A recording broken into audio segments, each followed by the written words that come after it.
অভাবের ছায়া ভেদ করে ক্যারাটের সোনালী আসনে কোচবিহারের পুন্ডিবাড়ি মৌসুমী।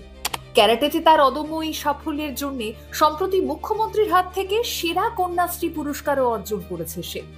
অভাব যখন স্বপ্নের পথে বাধা হয়ে দাঁড়ায়, তখনই লড়াই জন্ম দেয় ইতিহাস। ছোট্ট গ্রামের মেয়ে, অথচ আন্তর্জাতিক পদকের গর্ব, এটাই মৌসুমীর সত্যিকারের লড়াই। সংসারের হাজারো অনটন হার মানতে বাধ্য হয় যদি কিনা মনের ভেতর আগুনটা থাকে।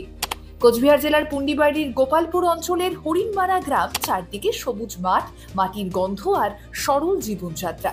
সেখানেই জন্ম হয় মৌসুমী রায়। এক নিম্ন মধ্যবিত্ত পরিবারে বড় হওয়া এই মেয়েটার জীবন ছিল প্রতিদিন সংগ্রামে ভরা। বাবা রমেশচন্দ্র রায় একজন দিনমজুর, মা গৌরী রায় গৃহবধূ। সংসারের হাল ধরতে গিয়ে বাবা মায়ের জীবন গেছে বহু কষ্টে। অনটন ছিল নিত্য সঙ্গী, তবুও সেই পরিবারের মধ্যেই জন্মেছিল এক অদম্য স্বপ্ন। মৌসুমীর শৈশব কেটেছে দারিদ্রতার সঙ্গে লড়াই করতে করতে। লেখাপড়ার পাশাপাশি খেলাধুলো আর নাচের প্রতি আলাদা আগ্রহ ছিল তার, কিন্তু অর্থের অভাব নাচ শিখতে দেয়নি কোনোদিনই। তাই ভরসা রেখেছিল সে মোবাইল ফোনে। ইউটিউব বা ভিডিও দেখে নিজে নিজেই নাচ শিখেছে, প্র্যাকটিস করেছে ঘন্টার পর ঘন্টা। আর সেই আত্মবিশ্বাস নিয়েই স্কুলের মঞ্চে দাঁড়িয়েছে। সেখান থেকে পৌঁছে গিয়েছে রাজ্য স্তর অবধি। কিন্তু তার যাত্রাপথ সেখানেই থামেনি। আসলে মৌসুমীর ভেতরে আরো এক বড় স্বপ্ন বাসা বেঁধেছিল, দেশের সেবা করার স্বপ্ন। ছোট থেকেই ফৌজি হওয়ার ইচ্ছে ছিল তার, আর সেই স্বপ্নের পথে প্রথম ধাপ হিসেবে সে বেছে নেয় খেলাধুলোকে।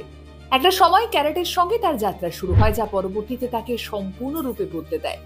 গত 6 বছর ধরে কোচবিহারের রাজবাড়ী স্টেডিয়ামে প্রশিক্ষক বিশু রায়ের কাছে ক্যারাটেতে অনুশীলন করছে সে। রোজ ভোরবেলা ওঠা, নিরলস পরিশ্রম, কঠিন অনুশীলন, এই তার রুটিন। বিশু রায় শুধু কোচ নন, তিনি যেন হয়ে উঠেছেন মৌসুমীর দিক নির্দেশক। ব্যর্থতা বা ক্লান্তির মুখে যখনই সে ভেঙে পড়তে বসেছে, তখন বিশু রায় তাকে বলেছেন, তুমি পারবে, সামনের দিকে এগিয়ে যাও। ব্যাস, এই কথাই তার হয়ে উঠেছে শক্তির উৎস। কঠোর সাধনার ফলও মিলেছে একে একে। 2023 সালে সাংসদ খেল মহোৎসবে ক্যারাটেতে ব্রোঞ্জ পদক জিতে নেয় সে। এরপর 2024 সালের 28শে July trination cup open karate চ্যাম্পিয়নশিপে সিলভার পদক অর্জন করে সে। আর ওই একই বছর BSF national open karate championship 2022-এ সোনার পদক জিতে নেয়। তবে এখানেই শেষ নয়। 2025 সালের জানুয়ারিতে ওপেন ইন্টারন্যাশনাল ক্যারাটে চ্যাম্পিয়নশিপে সোনা জয় করে আন্তর্জাতিক মঞ্চে নিজের পরিচয় তৈরি করে সে। আর সেই বছরই 22শে June yo cup all Bengal inter school চ্যাম্পিয়নশিপে প্রথম স্থান অধিকার করে জেতে আরও একটি সোনার পদক। 2025 সালেরই 14ই অগস্ট ক্যারাটের জন্য মুখ্যমন্ত্রীর হাত থেকে সেরা কন্যাশ্রীর পুরস্কারও অর্জন করে সে। পরপরই একাধিক সাফল্য তাকে এনে দেয় নতুন পরিচিতি, গোপালপুরের অদম্য মৌসুমী। কিন্তু এই সবকিছুর পেছনে রয়েছে এক অদম্য কষ্ট, আছে ত্যাগ আর অধ্যাবসায়ের গল্প। বাবা রমেশচন্দ্র রায় সংসারের ভরণ পোষণের জন্য দিনরাত খেটে চলেছেন। মা গৌরী রায় সংসারের দায়িত্ব সামলেও মেয়ের জন্য শক্তি জুগিয়েছেন। আর গুরু বিশু রায়, যিনি কেবলই খেলাধুলোর প্রশিক্ষণ নন, বরং একজন পথপ্রদর্শকও বটে। আজ মৌসুমীর প্রতিটা পদক শুধু তার একার নয়, পরিবারের, গ্রামের, এমনকি গোটা জেলার গর্ব। তার গল্পই তো প্রমাণ করে অভাব কখনো স্বপ্ন ভাঙতে পারে না, বরং স্বপ্নকে আরো খানিকটা দৃঢ় করে তোলে। মৌসুমীর নিজের কথায়, আজ আমি যতটুকু সাফল্য পেয়েছি তার পেছনে বাবা মায়ের অক্লান্ত পরিশ্রম আর গুরু বিশু রায়ের অনুপ্রেরণা আছে। তারা যদি পাশে না থাকতেন, আমি হয়তো এতদূর আসতে পারতাম না। আগামী দিনে তার লক্ষ্য একটাই, আন্তর্জাতিক মঞ্চে ভারতের হয়ে স্বর্ণপদক জয় করা, সেনাবাহিনীতে যোগ দিয়ে এই দেশের সেবা করা।